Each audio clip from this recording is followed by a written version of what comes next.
Inalis ni Ezekiel ang seatbelt ni Sarah at gayon din ang sa kanya. Akala ni Sarah ibubuksan nito ang pinto. Ngunit sa halip, hinila siya nito papunta sa mga bisi. I'm sorry, Sarah. Mangyaring bigyan mo ako ng pagkakataon na ayusin ang mga bagay. Bakas ang panghihinayang at sakit sa boses ni Ezekiel. Ngunit buong lakas siyang itinulak ni Sarah. Bitawan mo ako. Itinulak ni Sarah ang dibdib ni Ezekiel. Maaaring mo akong saktan hanggat gusto mo, pero hindi na kita iiwan. Sarah, nagkamali ako. Kasalanan ko ang lahat. Ang kailangan ko lang ay pangalawang pagkakataon para makita mo. Bitawan mo ako, Ezekiel. Kung hindi, sasaktan kita. Nagngangalit ang mga ngipin ni Sarah sa galit. Ngunit nag-aatubili pa rin si Ezekiel at ikinulong si Sarah sa kanyang mga bisi. Sumuko si Sarah sa laban, ngunit tumanggi siyang maging mahina. Tumanggi siyang umiyak sa dibdib o balikat nito. Pinigilan niya ang kanyang damdami. Kahit na ang pamilya na pabango na gustong gusto niya, tumanggi pa rin siyang sumuko. Matagal siyang binalot ng mainit na yakap ni Ezekiel na hindi niya naramdaman noon. At sa pag-aakalang kalmado na siya, sa wakas ay humiwalay si Ezekiel. Ezekiel, kailangan ka ng kumpanya mo. At ganun din ako. Please, iuwi mo na ako. Ang mahalaga sa akin ay ikaw, Sarah. Kung magtatrabaho ako sa kumpanya ngayon, magpapatuloy pa rin ang buhay. But nothing was ever the same when you left me. Ezekiel, hiwalay na tayo. It doesn't count. Talaga bang sigurado ka na gusto mo akong balikan?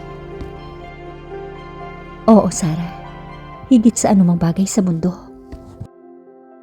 Ngumiti si Sarah, ngunit bakas pa rin ang lungkot sa kanyang mga mata. Merong isang paraan, Ezekiel. Gagawin ko ang lahat, Sarah. Sabihin mo lang. Pilit na ngumiti si Sarah. Alam niyang hindi nito naiintindihan at nagsimulang ipaliwanag ito ng dahan-dahan. Ezekiel, ang anak natin ay namatay nang wala sa oras. Kung hindi dahil kay Irish, ina na sana ako. Kung maibabalik mo ang namatay nating anak, pwede mo akong makuha.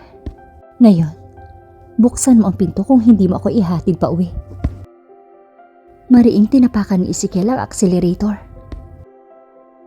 Nakahinga ng maluwag si Sarah nang gumana ang dahilan niya at nagmaneho si Ezekiel sa direksyon ng kanyang tahanan.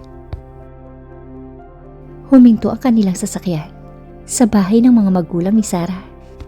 Ang tahimik na pagmamaneho ay nagbigay sa kanilang dalawa ng oras upang pag-isipan ang lahat. Natigilan si Sarah. Hindi binuksan ni Ezekiel ang pinto matapos huminto sa harap ng bahay nila. Bakas ang sakit sa boses ni Ezekiel bago nagsalita. Sarah, maaari kong ibalik ang ating nawalang anak kung papayagan mo ko. Tumaas ang kilay ni Sarah at bago pa siya makasagot, tinanong siya nito. Papayagan mo ba ako?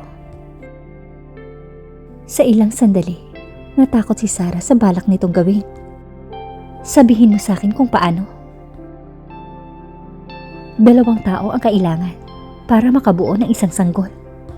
Handa akong buntisin ka ngayon. At sa loob ng 9 na buwan, magkakaroon tayo ng anak. Labis na nagalit si Sarah.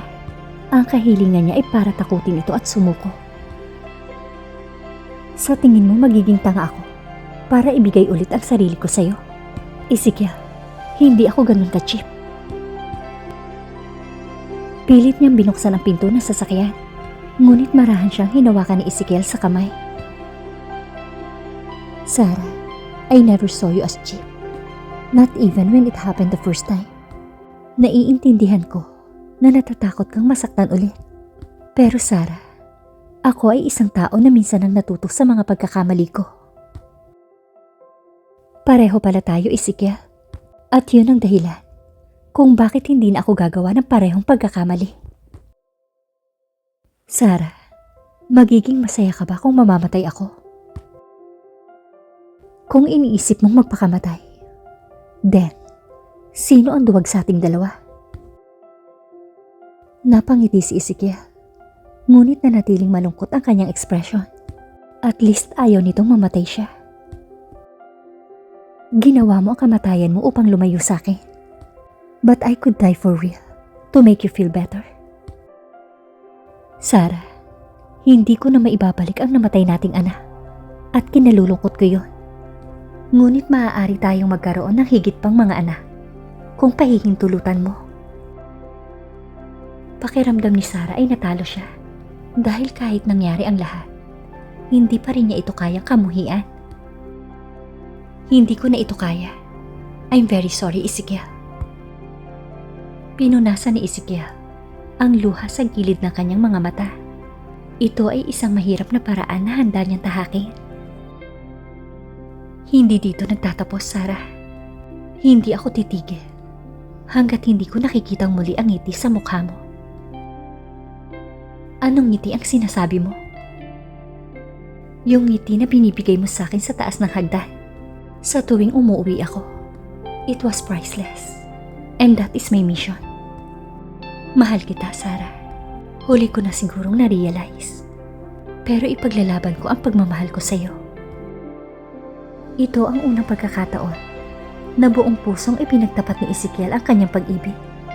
Ngunit hindi alam ni Sarah kung ano ang mararamdaman niya dito.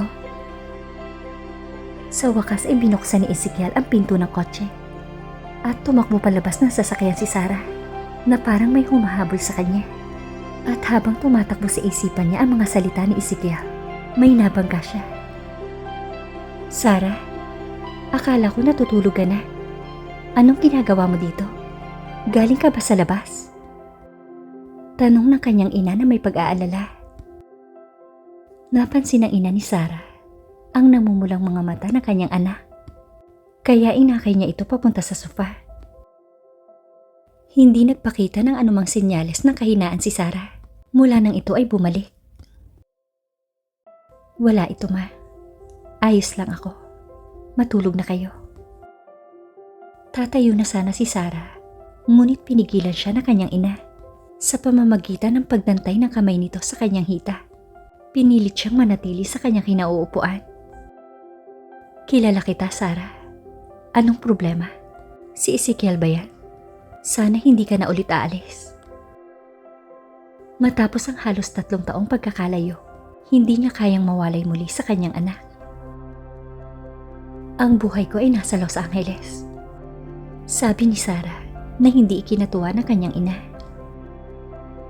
Sarah, ang Ezekiel na ikinwento mo sa amin ay tila iba sa nakita namin pagkatapos mong umalis, lalo na nang dumating siya para kunin ang pekey mong bangkay. Ipinakita ng kanyang mga aksyon na mahal ka niya. Ngunit hindi ko alam kung bakit hindi niya sinabi sa'yo. Isang mapait na ngiti ang lumitaw sa sulok ng mga labi ni Sarah. Sana gising ang kanyang ama. Ito ang pinagkakatiwalaan niya dahil hindi siya naiintindihan ng kanyang ina tulad ng kanyang ama. Ma, hindi ako mahal ni Ezekiel. Akala lang niya mahal niya ako ngayon dahil ang babaeng minahal niya ay manloloko. Naiinis si Sarah na ganito mag-isip ang kanyang ina pagkatapos ng lahat ng nangyari sa kanila ni Ezekiel. Tinitigan siyang maigi ng may edad na babae. Sarah, kung naniniwala kang walang nararamdaman si Ezekiel para sa'yo, bakit mo pineki ang iyong kamatayan? Sana'y pumirma na lamang si Sarah sa mga papeles ng diporsyo at nagpatuloy sa kanyang buhay. Ngunit alam niyang hindi siya papayagan ni Ezekiel na magkaroon ng kapayapaang nararapat sa kanya. Kaya pineki niya ang kanyang kamatayan. Ma, ayaw niyang pirmahan ang mga papeles ng diporsyo hanggat hindi ako nangangako na maglalaho sa buhay niya at hindi magdudulot ng iskandalo. Tinupad ko lang ang kasunduan at walang espesyal. Nagdududa ang ina ni Sarah, ngunit hindi rin naniniwala na peke ang nararamdaman ni Ezekiel. Lalo na kung paano nito pinanatili ang mga espiya sa kanilang paligid sa loob ng halos 1 taon na naniniwalang hindi namatay si Sarah at babalik pa.